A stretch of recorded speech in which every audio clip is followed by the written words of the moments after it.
Sila ay naglalaro. Mga chikiting na walang nanay at tatay umalis pumunta ng Baguio. Kaya sila ay walang nag-aalaga. Yun si Desai. Ito naman si Maki. Ito naman si Janelle. Mga batang yagit. Silang dalawa.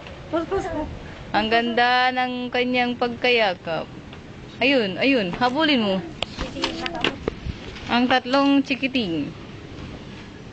Ayun, ang kanilang tagapag-alaga na natutulog. Ayun. Yun sila. Walang nag-aalaga. Ito, makurong. Yun, kurong ng kurong. Yan. At ako naman ang kanilang Bakit? Naglalabos ka! Itas mo! Maganda. Kasama Sige pa, itas mo! Man, tingnan mo yung pipi mo na! ang kanilang istorya. Eh, yung isa nahuhubaran na. Dito na yung pipi mo makikita. Wala na.